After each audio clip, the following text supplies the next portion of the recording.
Hello मेरे भारत देश के नौजवानों, क्या हालचाल। चलिए एक नई जोश और उत्साह के साथ आज का लेक्चर शुरू करते हैं। दोस्तों, पिछली वीडियो में हमने प्रश्नावली 1.1 पूरा कंप्लीट कर लिया था। आज के इस वीडियो में हम प्रश्नावली 1.2 पूरा आज खत्म करेंगे। ठीक है, सभी लोग तैयार हो? चलो देखते हैं प्रश्नावली 1.2 का पहला सवाल क्या कहता है। पहला सवाल कहता है कि निम्नलिखित संख्याओं को अभाज्य गुणनखंडों के गुणनफल के रूप में व्यक्त कीजिए। चलो, अभाज्य गुणनखंड क्या होता है, इससे हम कैसे करते हैं, पिछली वीडियो में पूरा हमने विधिवत कंप्लीट कर लिया था। तो इसका 140 का हमें अभाज्य गुणनखंड करना है। देखो कैसे होगा, इधर देखो कौन सा है, प्रश्नावली क्या 1.2, प्रश्नावली 1.2।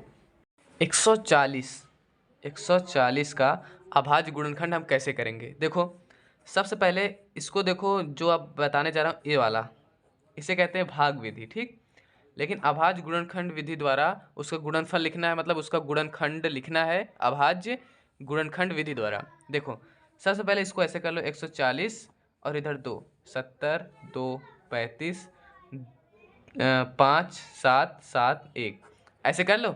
फिर उसके बाद यहाँ पर लिख दो 140 बराबर 2 गुणे 2 गुणे 5 गुणे 7, बस काम खत्म। मतलब यहाँ पर जो लिखा है उसको बस यहाँ पर लिख दो, हमारा पूरा काम खत्म। तो पहला जो करना था, पहला हमारा पूरी तरीके से हो गया। अब देखो दूसरा देखते हैं। दूसरा है 156।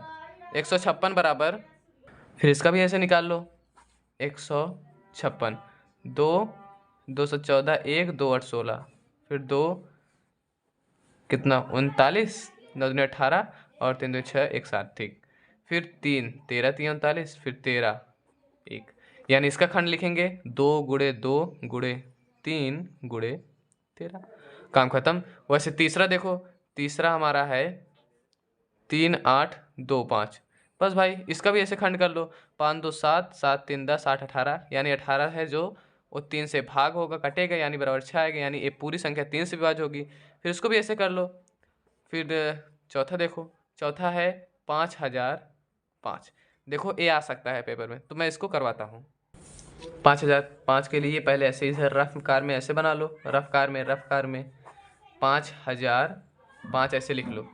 देखो 5 है तो 5 से पहले कटेगा, 5 है तो 5 से कटेगा, 5 1 का 5, 5 0 हम 0, 5 0 हम 0, 5 1 का 5।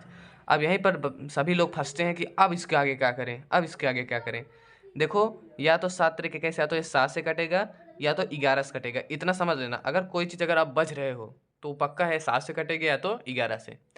तो इसमें देखो 7 से पहले काटते हैं, तो 7 1 का जाएगा 7, 3 बचेगा, 7 चौक 28, 2 बचेगा, 7 तरीके 21, 7 से कट गया, 7 से काट देते हैं, 7 1 का 7, 3 बचा, 7 चौक 28, 2 बचा, 7 तरीके 21, काम खत्म। अब देखो यहाँ भी आप फंसोगे, तो इससे 7 से काटो या तो 11 से, दोनों में से एक में से कटेगा। चलो 11 से काटते हैं, 11 1 का 11, 3 बचा, 11 3 33, फिर 13 13 से खुद कटेगा, बस इसके आगे लिख लो 5 गुणे 7 गुणे 11 गुणे 13, काम खत्म। बस यही था। आगे है पांचवा, 7 4 2 9, यानी 7429। इसको भी ऐसे बना लो।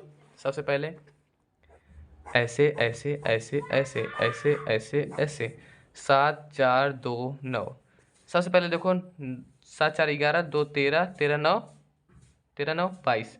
मतलब ये जो है ये 3 से नहीं कटेगा। 7 से देखते हैं, 7 1 का 7, 4 उतरा, 2 उतरा, 7 छंग 7 बजे बजे 7 छंग 42, लेकिन 9 नहीं कटेगा।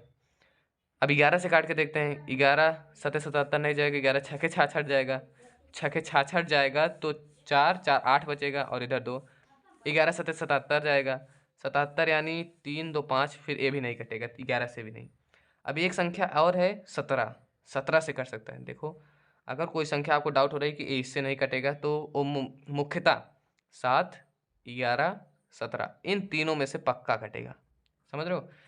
अब इसे 17 से पहले काट के देखते हैं, 17 चौक 17 17 16 34 17 51, 17 चौक 68, 68 जाएगा तो 2 4 2 6 बचेगा, 6 फिर यहाँ 2 आया, यानी 17 51, अब 3 बार जाएगा, 3 बार जाएगा, 17 51 और इधर 62 बचा था, 9 2 11, 119, 17 7 119 कट गया। अब ये संख्या देखते हैं किससे कटेगा। अच्छा यहाँ पर देखो 19 बार ले जाएं, 19 को 19 19 दोनों 38, 2 3 2 5, 19 3 57, 23 देखो खुद से ही कटेगा। मतलब थोड़ा आपको खोजना होगा। अगर कोई संख्या किसी से कट नहीं रही है तो या तो 7 से कटेगी, या 11 से कटेगी, या 17 से कटेगी। इनमें से अगर कुछ नहीं आता तो कहीं ना कहीं वो 19 से भी कटती है। मतलब और सभी संख्याओं से हम आसानी से पा सकते हैं, लेकिन ये संख्याएं हैं 17 से जो कटे, 11 से, 17 से और 19 से, यही हमें कंफ्यूज करती हैं। तो इधर देखो, इधर लिख दो 17 गुणे 19 गुणे 23, काम खत्म। ठीक, मतलब यहाँ पर हमारा पहला सवाल पूरा खत्म हो गया। अब दूसरा सवाल देखते हैं। पूर्णांकों के निम्नलिखित युग्मों की एचसीएफ और एलसीएम ज्ञात कीजिए तथा इसकी जांच कीजिए कि दो संख्याओं का गुणनफल बराबर होता है एचसीएफ गुणे एलसीएम। पहला है 26 और 91। देखो दूसरा सवाल, देखिए एलसीएम, जैसे कोई संख्या है उसका एलसीएम और एचसीएफ दोनों का गुणा बराबर होता है पहली संख्या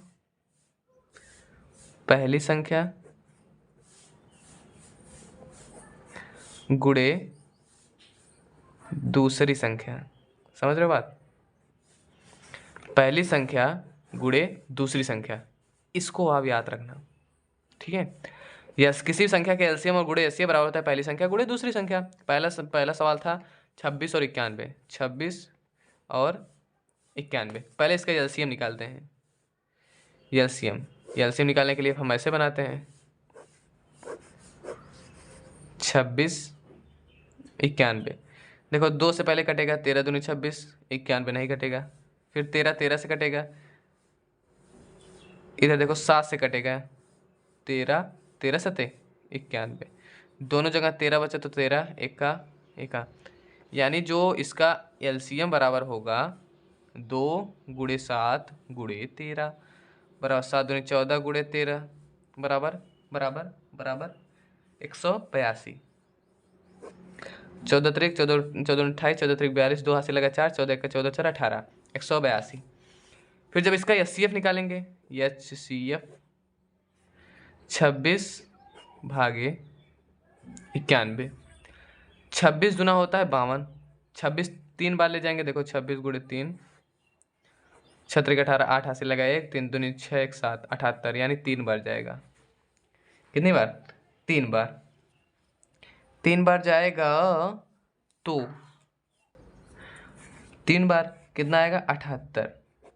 घटाएंगे तो 11 में से 8 गया 3, और इधर 8 में 7 गया 1, भागे 26। एचसीएफ निकालना पहले बताया था मैं भाई साहब। शेषफल 13 आया, इसको अंदर लिख दो, 2 13 दूनी 26। अब यहाँ पर एक बात ध्यान देना, आंसर हमारा ए नहीं है, आंसर ए है, यानी एचसीएफ बराबर क्या हो गया? 13। अब हमें यही सिद्ध करना है कि एचसीएफ गुणे एलसीएम बराबर पहली संख्या गुणे दूसरी संख्या। एचसीएफ हमारा कितना है? 13 आया है, गुणे एलसीएम कितना है? 182 आया। पहली संख्या हमारी कितनी है? 26 है, दूसरी संख्या 91। अब इसका दोनों का गुणा कर दोगे तो आ जाएगा 2 3 6 6, यानी 2366, और इसका भी गुणा करोगे 2366। देखो दोनों बराबर आ गया कि नहीं? बस काम खत्म। यहीं पर हमारा ये करना था। मतलब हमें पहले इसका एलसीएम निकालना, फिर एचसीएफ निकालना, फिर हमें सिद्ध करना है कि एलसीएम गुणे एचसीएफ बराबर हो पहली संख्या गुणे दूसरी संख्या। उसको हमने यहाँ पर सिद्ध कर दिया। चलो दूसरा सवाल देखते हैं। दूसरा वाला है, यहाँ पर देखो आप सब, दूसरा है 510 और 92। 510 और 92, पहले इसका एलसीएम निकाल लेते हैं। एलसीएम देखो, इस बार मैं अभाज्य गुणनखंड विधि द्वारा इसका एलसीएम निकालता हूँ। 510 बराबर 92 बराबर, देखो जब 510 का खंड करोगे, खंड कर लेना ऐसे करके, ऐसे आप कर लेना। ठीक, अब डायरेक्ट बता रहा हूँ, 2 गुणे 3 गुणे 5 गुणे 17। अब ये मत सोचना कि मेरे पास जादू इतना तेज कर लिया, मतलब मेरे पास आंसर शीट है बगल में, मैं सब देख के कर रहा हूँ, लेकिन आप सबको इस प्रकार से करना है। कोई दिक्कत? चलो ठीक है। 17 हो गया। इधर करेंगे तो 2 × 2 × 23 हो जाएगा। ठीक, अब इसका एलसीएम निकालने के लिए पहले नीचे वाला या तो उतार लो या तो पहले ऊपर वाला उतार लो। चलो मैं पहले ऊपर वाला पूरा उतार लेता हूँ। 2 × 3 × 5 × 17। अब ऐसी कौन सी चीज़ इसमें है जो इसमें नहीं है? इसमें 2 बार 2 है, इसमें एक ही बार 2 है, तो 1 2। ठीक है, ये एलसीएम पहले। अब इसमें देखो 2 बार 2 है, इसमें एक ही बार 2 था, तो 1 2 उतार लो। देखो इसमें कहीं 23 है, लेकिन इसमें 23 है, तो 23 ही लिख दो। अब जब इसका पूरा गुणा करोगे आ जाएगा 2 3 4 6 0, यानी 23,460। अब यहीं इसका एचसीएफ भी निकाल लेते हैं। देखो अभाज्य गुणनखंड में यही फायदा रहता है कि एलसीएम एचसीएफ हम दोनों एक साथ निकाल लेते हैं। एचसीएफ निकालने के लिए क्या करते हैं, जो दोनों में कॉमन हो। देखो यहाँ पर दोनों में कॉमन 2 है, और कुछ कॉमन दिख रहा है और कुछ कॉमन नहीं दिख रहा, यानी इसका जो एचसीएफ होगा हाईएस्ट कॉमन फैक्टर, यानी हमारा 2 हो जाएगा मुन्ना। कोई प्रॉब्लम, कोई दिक्कत, कोई परेशानी नो होनी चाहिए। अब वही हमें लिख देना है फर्स्ट नंबर इंग्लिश में इनटू सेकेंड नंबर पर दूसरी संख्या is equal to HCF into LCM. पहली संख्या क्या थी, 510 थी, गुणे दूसरी संख्या 92 थी, बराबर एलसीएम कितना आया 23,460, गुणे एफसीएफ कितना आया 2। जब इसका गुणा कर दोगे दोनों का आ जाएगा 4 6 9 2 0, और इसका गुणा कर दोगे देखो 2 0 0, 6 दूनी 12, 4 दूनी 8, 1 9, 3 दूनी 6, 2 दूनी 4, काम खत्म, बराबर सिद्ध हो गया। अब जो अगला है, अगले का मैं आपको सॉल्यूशन दिखा देता हूँ, लेकिन करना आपको खुद से है। ठीक, तो ये रहा अगले वाले का सॉल्यूशन, लेकिन भाई साहब चीटिंग नहीं, खुद से करना। ठीक, नेक्स्ट क्वेश्चन है कि अभाज्य गुणनखंड विधि द्वारा निम्नलिखित पूर्णांकों के एचसीएफ और एलसीएम ज्ञात कीजिए। 12 15 21 17 23 29 8 9 25। कक्षा 8 में 7 में 6 में आप लोगों ने सब कुछ पढ़ा होगा, ये सब पूरा पढ़ लिया होगा मुन्ना। देखो 12 15 21 का एचसीएम निकालना है, जानते हो कैसे निकालना है? देखो, लेकिन क्या कहा है, अभाज्य गुणनखंड विधि द्वारा। इधर देखो, पहला है 12 15 21, बस अभाज्य गुणनखंड विधि द्वारा। अब इतना ज़्यादा सवाल मैं बता दिया हूँ, सबको अच्छे से आ रहा होगा कि ये कैसे करना है। सबसे पहले 12 बराबर लिख दो, फिर 15 बराबर लिख दो, फिर 21 बराबर लिख दो। इसका गुणा करो, 6 दूनी 12, 6 दूनी 12, 3 दूनी 6, काम खत्म। ये 2 इधर रहना चाहिए था। 3 × 5 इसका खंड कर दो, इसका 3 × 7 खंड कर दो, बस। अगर एलसीएम ही पूछा है, एचसीएफ ही, दोनों निकालना है। ठीक, एलसीएम निकालने के लिए तीनों में से चाहे जो एक पूरा उतार लो। चलो मान लो मैं पूरा उतार लेता हूँ, 1 मिनट लाइट की प्रॉब्लम। तीनों में से मैं मान लो इसको उतार लेता हूँ, 2 × 3 × 2, गुणे इसमें 3 है, इसमें भी 3 है, इसमें भी 3 है। इसमें ऐसी कौन सी चीज़ है नहीं है जो इन दोनों में है? इसमें 3 है, इसमें भी 3 है, इसमें भी 3 है। इसमें 5 है नहीं है, लेकिन इसमें 5 है तो 5 उतार लो। इसमें 7 है नहीं है, 7 है, 7 उतार लो। अब गुणा कर दो, 3 दूनी 6 दूनी 12 5 60, 6 42, 420। यार इतनी फास्ट, यो मतलब इतना तेज। ठीक, अब इधर देखो, यही इसका एचसीएफ ही निकाल लो। एचसीएफ कुछ नहीं है, जो तीनों में कॉमन हो। 3 3 3 3 3 3 3 3 3 3 3 3 3 3 3 3, देखो तीनों में कॉमन ना, यानी हो गया एचसीएफ हमारा 3, यानी इसका एलसीएम हो गया 420, एचसीएफ हो गया 3। यही दोनों निकालना था। दूसरा सवाल मुन्ना कुछ नहीं है, दूसरा है 17 23 29। 17 23 29, 17 किसी से कटेगा? देखो पहले इसका एलसीएम निकालता हूँ। 17 बराबर 1 × 17, 17 का कोई खंड ही नहीं होगा। 23 बराबर 1 × 23, कोई खंड है? खुद है, और 1 से कटेगा। 29 बराबर 1 × 29। इधर देखो, एलसीएम हमका निकालना है। एलसीएम में पहले एक पूरा उतार लो। मान लो पहला वाला एलसीएम निकालने के लिए पहले वाला पूरा उतार लेते हैं, 1 × 17। ठीक, गुणे देखो इसमें 23 नहीं है तो ये 23 उतार लेते हैं, इसमें 29 नहीं है तो 29 उतार लेते हैं। बस पूरे का गुणा कर दो, आ जाएगा 11 300 39। गुणा कर लेना है, इतना आ जाएगा, कोई दिक्कत कोई परेशानी नहीं है। अब यहीं इसका हम लगे हाथ एचसीएफ भी निकाल लेते हैं। एचसीएफ निकालने के लिए जो तीनों में कॉमन हो, तीनों में कॉमन 1 है, तो यानी एचसीएफ होगा 1। काम खत्म, एचसीएफ भी निकालिए, एलसीएम निकालिए। अब चलो देखते हैं तीसरा वाला। तीसरा देखो 8 9 25, बिल्कुल सिंपल, इसको तो आराम से कर सकते हो, कोई दिक्कत नहीं होनी चाहिए। क्वेश्चन नंबर 4, एचसीएफ इतना इतना 9 दिया है, एलसीएम इसका ज्ञात कीजिए। मतलब इसका एचसीएफ हमें इतना दिया है, इसका एलसीएम ज्ञात करना है इतने इतने का। बहुत लोग ऐसे होंगे जिनको अभी ये सवाल आ गया होगा। पहले देखो दिया जो है उसको लिखते हैं। दिया है कि चौथा वाला एचसीएफ कितने कितने का, 306 और 657 बराबर कितना दिया है 9, और एलसीएम 306 और 657 का पूछ रहा है, यही पूछ रहा है। अच्छा ये बताओ, अभी मैंने बताया था पहली संख्या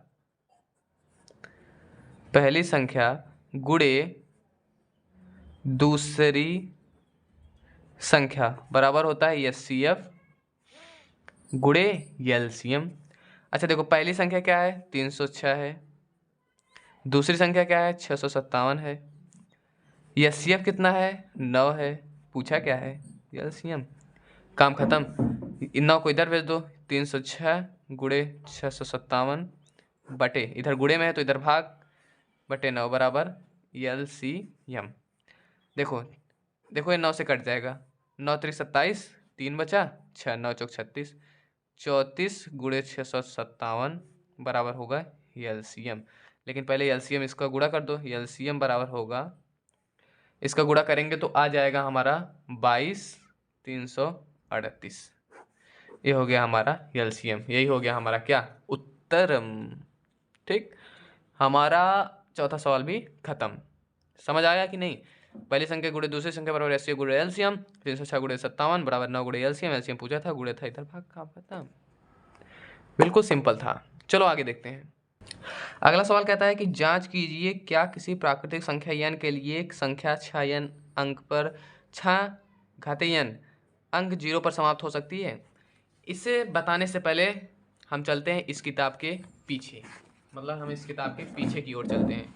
देखो एक पीछे, बस इधर वही चीज़ पूछा है। संख्या 4n पर विचार कीजिए जहाँ n एक प्राकृतिक संख्या है। जांच कीजिए कि क्या n का कोई ऐसा मान है जिसके लिए 4 घातीय n 1 शून्य पर समाप्त होता है। तो इसमें लिखा क्या है, यदि किसी n के लिए संख्या 4n शून्य पर समाप्त होगी तो वह 5 से विभाज्य होगी, अर्थात 4n के अभाज्य गुणनखंड के अभाज्य संख्या 5 आनी चाहिए। मतलब जैसे अगर कोई आप संख्या कहते हैं, जैसे मान लो कोई भी संख्या है, जैसे मान लो 10 है, जैसे मतलब अगर कोई संख्या दी है उसका घातीय n दिया है और पूछ रहा है कि क्या ये 0 पे समाप्त होगी। देखो 0 पे समाप्त तभी होगी जब इसका हम अभाज्य गुणनखंड करेंगे 5 आए, या ये 5 से विभाज्य हो, 5 से विभाज्य हो, तभी ये संख्या 0 पर समाप्त होगी। कोई बात नहीं, बस सिंपल इतना समझो कि मतलब कोई संख्या अगर कहा है कि ये 0 पे समाप्त होगी, अगर वो 5 से विभाज्य है, इसमें लिखा क्या है आप खुद ही देखो, इसमें लिखा है तो वह 5 से विभाज्य होगी। 0 पर तभी समाप्त होगा जब वो 5 से विभाज्य होगी। अब आगे चलते हैं। n के लिए संख्या 6n अंक 0 पर समाप्त हो सकती है? नहीं हो सकती। क्योंकि संख्या, कोई भी संख्या 0 पर तभी समाप्त होगी जब वह 5 से विभाज्य होगी, 5 से विभाज्य होगी। क्या 6, फिर ऐसे लिख दो, ऐसे लिखना। कैसा सवाल है 5वां, कोई भी संख्या 0 पर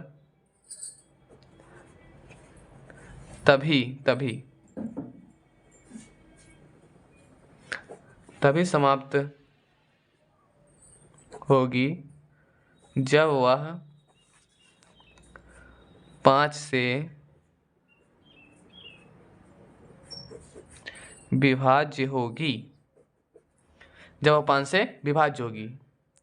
चूंकि 6 पावर n 6 का अभाज्य गुणनखंड 3 गुणे 2 है,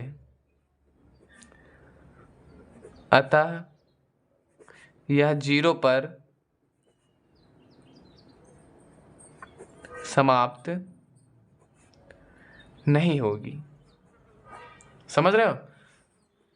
अगर वो संख्या 0 पर तभी समाप्त होगी जब वो जो संख्या है वो 5 से विभाज्य हो। चलो देखते हैं छठवां सवाल। छठवां सवाल है, व्याख्या कीजिए कि 7 गुणे 11 इतना इतना इतना भाज्य संख्याएं क्यों हैं। बताता हूँ, पहले जो संख्या उसे लिख लेते हैं। 7 गुणे 11 गुणे 13 धन 13 और 7 गुणे 6 गुणे 5 गुणे 4 गुणे 3 गुणे 2 गुणे 1 धन 5। कंपोजिट नंबर्स या भाज्य संख्याएं आखिर होती क्या हैं? जैसे कोई भी संख्या है, अगर वह स्वयं से विभाजित होती है और संख्याओं से विभाजित होती है। मतलब जैसे अगर 6 है तो 6 से विभाज्य होगी, 6 3 से विभाज्य होगी, 6 2 से विभाज्य होगी, 6 1 से विभाज्य होगी। मतलब वो खुद से विभाजित होती है और 1 से विभाजित होती है और 2 संख्याओं से विभाजित होती है। ऐसी संख्याओं को भाज्य संख्या कहते हैं। मतलब स्वयं से विभाजित हो, 1 से विभाजित हो और उनसे भी ज़्यादा संख्याओं से विभाजित हो। लेकिन जैसे 5 देखो, 5 केवल 5 से कटेगा और 1 से कटेगा, यानी ये जो संख्याएं हैं ये अभाज्य संख्या है, स्वयं से कट रही हैं और 1 से कट रही हैं। ठीक, अब देखो यही हमें सिद्ध करना है कि इसका ये जो संख्या है इसके कई खंड होंगे, तो कई खंड होंगे यानी ये भाज्य संख्या होगा। जैसे देखो 7 गुणे 11 गुणे 13 यही है, यहाँ पर हम 13 अगर कॉमन ले लेते हैं तो अंदर 7 बचेगा, गुणे 11 बचेगा, गुणे 13 बचेगा, सॉरी गुणे 1 बचेगा और धन 13 बचेगा। ठीक, गुणे 11 गुणे 1 धन 13।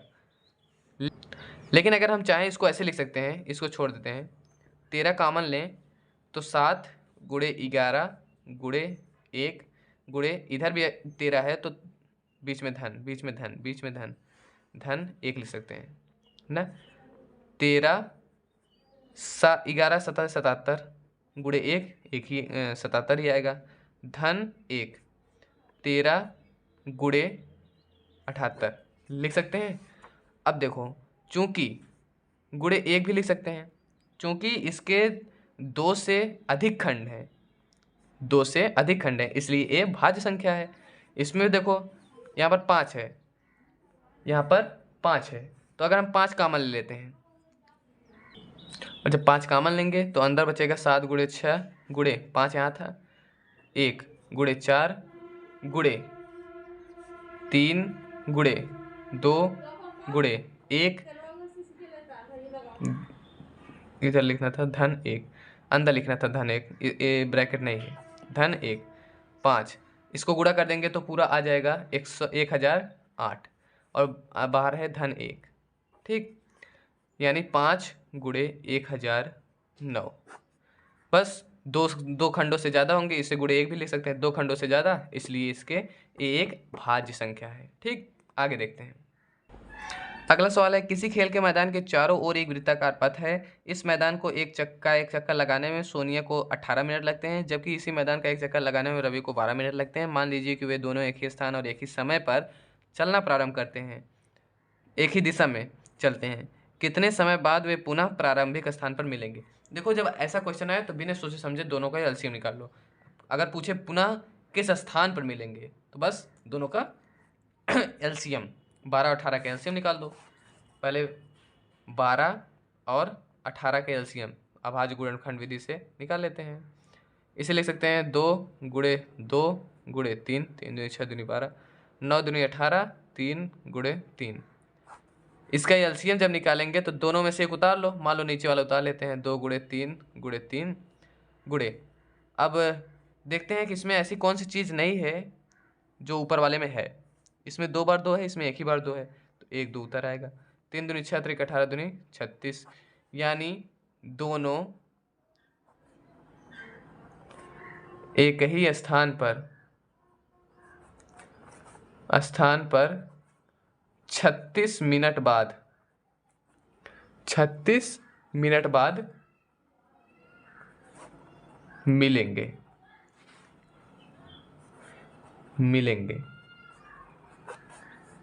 कोई दिक्कत, कोई परेशानी? यहाँ पर हमने 1.2 भी पूरा ख़त्म कर लिया। ऐसे धीरे धीरे करते करते हम पूरी अपनी जो यहाँ पर रखी हुई एक किताब है इसको हम पूरा ख़त्म कर लेंगे।